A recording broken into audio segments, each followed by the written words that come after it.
Flowers comedy ഐറ്റംമാരുടെ വേദിയിൽ നമ്മൾ എപ്പോഴും ഒരുപാട് നല്ല നല്ല സ്കിറ്റുകളൊക്കെ കാണാറുണ്ട്. ഇനി നമുക്ക് ഒരു വളരെ സ്പെഷ്യൽ ക്യൂട്ട് ആയിട്ടുള്ള ഒരു വൺ മാൻ ഷോ കണ്ടാലോ? ഇതൊരു ക്യൂട്ട് വൺ മാൻ ഷോ ആണ്. കാരണം ഈ ഷോ അവതരിപ്പിക്കാനായിട്ട് ഇവിടെ എത്തുന്ന ആർട്ടിസ്റ്റ് ഇതിനു മുമ്പ് ഇവിടെ വന്നിട്ടുള്ളതാണ്. പക്ഷെ ചെറിയൊരു ബ്രേക്ക് വന്നുപോയി. കാരണം എന്താണെന്നറിയോ? ഒരു പല്ലൊന്ന് പോയിട്ട് പിന്നെ ആ പല്ല് മുളയ്ക്കാൻ കുറച്ച് സമയം എടുത്തു. പല്ല് മുളച്ചിട്ടേ നമ്മൾ ഇവിടെ വരുള്ളൂ എന്നൊരു ദൃഢനിശ്ചയമായിരുന്നു. എന്തായാലും നമുക്ക് ആർട്ടിസ്റ്റ് ഇങ്ങോട്ട് വിളിച്ചാലോ? ഒരുപാടധികം സ്നേഹത്തോടെ നമുക്ക് സ്വാഗതം ചെയ്യാം ദ ക്യൂട്ടി ഗേൾ ഇവാനിയ കുട്ടി.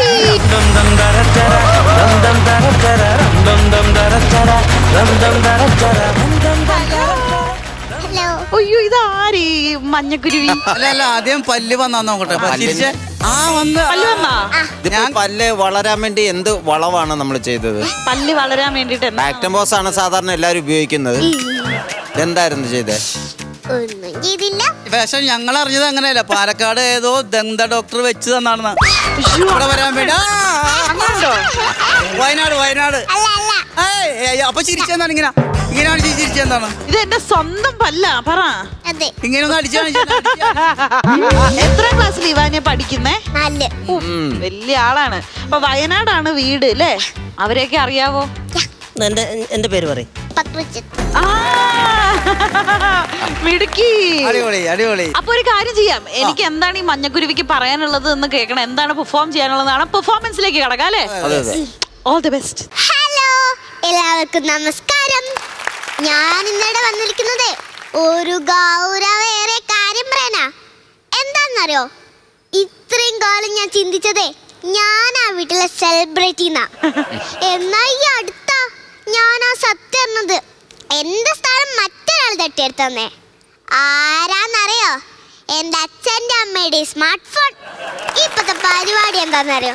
എന്തേലും കിട്ടിയ അതപ്പാടെടുത്ത് സ്റ്റാറ്റസ് ഇടാം. ഫോർ എക്സാമ്പിൾ, ഞാൻ രാവിലെ നീറ്റ് അറിയാതൊന്നൊരു കോട്ട് വായിട്ട അപ്പത്തേക്ക് അമ്മോടി ഒന്ന് പറയും, ഇവാ ആ കോട്ട് വായതും കൂടെ എനിക്ക് വീഡിയോ ഇടാനാന്ന്. പണ്ടൊക്കെ വിശക്കുമ്പോഴായിരുന്നു വല്ലതും കഴിക്ക. ഇപ്പൊ എങ്ങനെയാന്നറിയോ? ഫോട്ടോ എടുത്ത് കഴിയാണ്ട് ഭക്ഷണത്തിൽ തൊടാൻ പോലും സമ്മതിക്കൂല. നല്ല ചൂടുള്ള ദോശ മുൻപിൽ ഇരിക്കാണെ തന്നെ അച്ഛനോടി വന്ന് പറയും, ആരും ദോശ കൈവെക്കരുത്, ആവി പറക്കുന്ന ദോശ ഫോട്ടോ എടുത്ത് റീൽസ് ഇട്ടാലേ റീച്ച് ഉണ്ടാകുള്ളൂ എന്ന്. അങ്ങനെ ഫോട്ടോ എടുത്ത് കഴിയുമ്പോഴത്തേക്ക് നല്ല ചൂടുള്ള ദോശ ഒരു ഐസ്ക്രീം പരിവായിട്ടുണ്ടാകും. ഫോട്ടോയുടെ കാര്യം പറഞ്ഞപ്പോഴാ എനിക്കൊരു കാര്യം ഓർമ്മ വന്നേ. ഫിൽറ്റർ പാറും. എനിക്കുണ്ടൊരു അമ്മായി. അമ്മാനെ നേരിട്ട് കാണുന്ന പോലെയല്ല ഫോട്ടോയിൽ കാണുമ്പോ. അമ്മായി ഫേസ്ബുക്കിലിടുന്ന ഓരോ ഫോട്ടോ ഉണ്ടാലും ആരാലും ചോദിച്ചു പോകും, ഏതാ ഈ സിനിമ നടീന്ന്. സ്വർഗത്തിൽ പോയ ദൈവത്തിന് പോലും അമ്മായിനെ തിരിച്ചറിയാൻ കഴിയും. പോരാട്ടിപ്പതാ ജെമിനി സ്വന്തം ഫോട്ടോ ജെമിനിക്ക് കൊടുത്ത് ഇത് ഞാൻ തന്നെയാണെന്ന് നമ്മളോട് തന്നെ കള്ളം പറയുന്ന ഒരു കാലം. ചൈൽഡ്ഹുഡിലെ ഫോട്ടോ തരാൻ ആവശ്യപ്പെട്ട് അത് കയ്യിൽ കിട്ടുമ്പോ അയ്യോ ഇങ്ങനെയായിരുന്നോ ഞാൻ? നിങ്ങളുടെ മുൻപിൽ ഇരിക്കുന്ന ഞാനേ യഥാർത്ഥ ഞാൻ മറ്റെവിടെയോ ആണ്. ഞാനെവിടെ പോയി എന്ന് നമ്മളെ തന്നെ അന്വേഷിക്കുന്നത് പോലെ.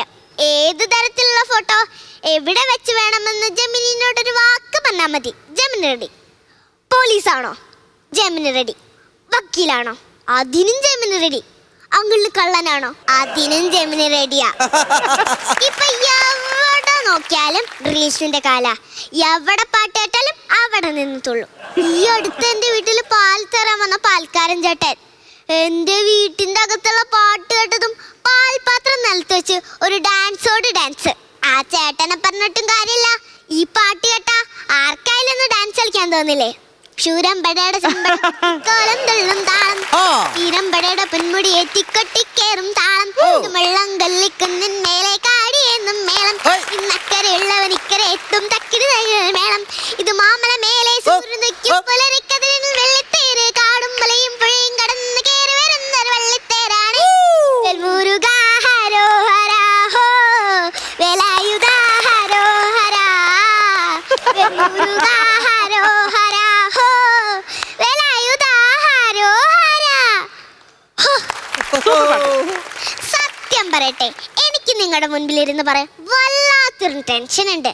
എന്താണെന്നോ, ഞാനിവിടെ നിന്ന് എന്തേലും ഒരു അബദ്ധം പറഞ്ഞാ പോരെ നാളെ അത് ട്രോളാവാൻ എന്നും കരുതി ഞാൻ പറയാതെ പോകില്ല.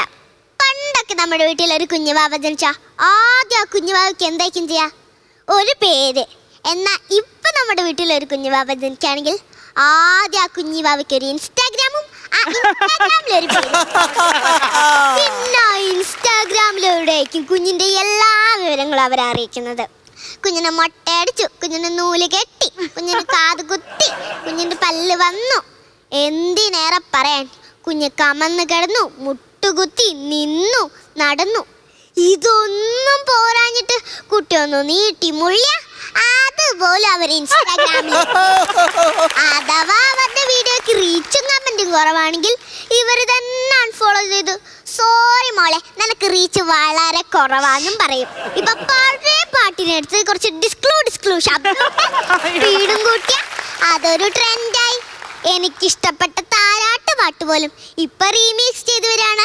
രാരീരം രാരീരം രാരീരം രാരീരം രാരീരം രാരീരം കേട്ടോരങ്ങ് അമ്മയുടെ സ്വത്തല്ലേ അമ്മയുടെ മുത്തല്ലേ അമ്മയുടെ ചക്കരവാവയല്ലേ. ഈ പാട്ടിപ്പോ അമ്മ പാടുന്നത് എങ്ങനെയാണെന്നറിയോ? റാ റാ റാ റാ റാ റാ റാ റാ എന്നാണ്. അമ്മേ ഇന്നത്തെ സ്പെഷ്യൽ എന്താ ചോദിച്ചാ അമ്മ എന്താന്നറിയോ പറയുന്നത്? ഇന്ന് കണ്ടന്റ് ഒന്നും കിട്ടിയില്ല മോളേന്ന്. അപ്പൊ ഞാൻ പറയും അമ്മേ വയറ്റിലോട്ടുള്ള കണ്ടന്റിന്റെ കാര്യം ഞാൻ ചോദിച്ചത്. ഏതു നേരം അമ്മയ്ക്ക് റീൽസും കമന്റും മാത്രമേ ഓർമ്മയുള്ളൂ. ഇങ്ങനെ പോവുകയാണെങ്കിൽ എനിക്ക് റീച്ച് കുറവാന്നും പറഞ്ഞ എന്നെ അൺഫോളോ ചെയ്യുമെന്ന്. ഇതൊക്കെയാണ് മുതിർന്നവരുടെ സോഷ്യൽ മീഡിയ വിശേഷമെങ്കിൽ ഇതൊക്കെ ഒരു സൈഡിലോട്ട് മാറ്റിവെച്ചാ ഈ ലോകത്ത് ഏറ്റവും കൂടുതൽ ജീവിക്കാൻ കഷ്ടപ്പെടുന്ന ഒരു കൂട്ടരുണ്ട്. ആരാന്നറിയോ? അത് ഞങ്ങൾ കുട്ടികളാണ് സുഹൃത്തുക്കളെ, ഞങ്ങൾ കുട്ടികൾ. ഞങ്ങളുടെ വീട്ടിൽ എന്തേലും ഒരു പ്രശ്നം ഉണ്ടെങ്കിൽ അതിനാകെ ഒരൊറ്റ കാരണമല്ലോ, ആ മൊബൈൽ ഫോൺ. അതേ സുഹൃത്തുക്കളെ, ആ 5.5 ഇഞ്ച് മൊബൈൽ ഫോൺ. രാവിലെ എണീക്കാൻ വൈകിയോ? കാരണം മൊബൈൽ ഫോൺ. പരീക്ഷയ്ക്ക് മാർക്ക് കുറഞ്ഞോ? കാരണം മൊബൈൽ ഫോൺ. എന്തിനേറെ പറയാൻ എനിക്കൊന്ന് വയറുവേദന എടുത്തെന്ന് പറഞ്ഞാൽ അമ്മ പറയുന്നത് അതേതു നേരം ഫോൺ നോക്കിയിരുന്നതിന്റെ ദോഷാന്നാ. എനിക്ക് ഇതുവരെയായിട്ടും മനസ്സിലാവാത്തത് വയറുവേദനയും ഫോണും തമ്മിൽ എന്താ ബന്ധം എന്നാ. ഇനി അബദ്ധവശാൽ ആ ഫോണൊന്ന് എൻ്റെ കയ്യിൽ നിന്ന് നിലത്ത് വീണ അപ്പമ്മ തുടങ്ങും പാപം ഫോൺ നിന്റെ കയ്യിലിരുന്ന് മടുത്ത് സ്വയം ആത്മഹത്യ ചെയ്തതാണെന്ന്. ഇവിടെ ഒന്നുമല്ല പണി കിട്ടുന്നത്, പരീക്ഷ വരുമ്പോഴാ. ചോദ്യ പേപ്പർ കിട്ടുമ്പോ പലരുടെ ഒരു മുഖഭാവം ഒന്ന് കാണണം. ഇതൊക്കെ ആരാ? ഇവരൊന്നും ഞാൻ കണ്ടിട്ട് പോലില്ലല്ലോ എന്ന മട്ട. പഠിച്ചതെല്ലാം ഒന്ന് ആലോചിച്ചെടുക്കാൻ വേണ്ടി വെറുതെ തലച്ചൊറിഞ്ഞ് മെപ്പോട്ട് നോക്കിയാ അപ്പ വീഴും തലയിലൊരു ചോക്ക്. പിന്നെ മിസ്സിന്റെ ഒരു ഡയലോഗ് ഉണ്ട്, മാനത്തോട്ട് നോക്കിയിരുന്നിട്ട് ഒരു കാര്യമില്ല, താഴെ പേപ്പറിൽ നോക്കി. അതെങ്ങനെയാ? ഏതു നേരം ഫോണിന്റെ പുറകല്ലേ. പഠിക്കാൻ കിട്ടുന്ന സമയം പഠിക്കണമായിരുന്നു. ഇതിലൊന്നും പെടാത്ത കുറച്ച് കൂട്ടരുണ്ട്. ആരാന്നറിയോ? നമ്മുടെ വീട്ടിലെ അപ്പൂപ്പനും അമ്മൂമ്മമാരും. എനിക്കുണ്ടൊരു അമ്മൂമ്മ. അമ്മൂമ്മ മോൾക്കിടേണ്ട വോയിസ് മെസ്സേജ് ഫാമിലി ഗ്രൂപ്പിലിടും, ഫാമിലി ഗ്രൂപ്പിലിടേണ്ട വോയിസ് മെസ്സേജ് ഹെൽത്ത് ഗ്രൂപ്പിലിടും. അഥവാ അവർ ആരുടെങ്കിലും സ്റ്റാറ്റസ് കണ്ട അപ്പൊ തുടങ്ങും. ഇതൊക്കെ എന്തിനാണ് ഇവർ എന്റെ ഫോണിലോട്ടിട്ടാണ്? ഇവരോട് വല്ലതും ഞാൻ ആവശ്യപ്പെട്ടോ? എന്തൊക്കെ പറഞ്ഞാലും അച്ഛനമ്മമാരുടെയും അധ്യാപകരുടെയും സ്നേഹവും വഴക്കൊന്നുമില്ലെങ്കിൽ ഞങ്ങളുടെ ജീവിതത്തിന് ഒരു ഹാപ്പിയേ ഇല്ല. ഇതൊക്കെ പറയുമ്പോ നിങ്ങൾ ആരെങ്കിലും വിചാരിച്ചിട്ടുണ്ടാകും ഞാൻ മൊത്തം നെഗറ്റീവാണ്. അല്ലട്ടോ, സോഷ്യൽ മീഡിയ വേണ്ട രീതിയിൽ ഉപയോഗിക്കുകയാണെങ്കിൽ എത്ര നല്ല കാര്യങ്ങൾ അതിലുള്ളത്. എത്ര ആൾക്കാരുടെ ജീവിതങ്ങൾ അതിലൂടെ മാറ്റിമറിക്കാൻ കഴിയുന്നു. അതുകൊണ്ട് മറ്റുള്ളവരുടെ മനസ്സിനെ വേദനിപ്പിക്കാത്ത റീൽസും കമന്റൊക്കെ ഇട്ട് നമുക്കും ട്രെൻഡിനൊപ്പം പോവാം. ബൈ.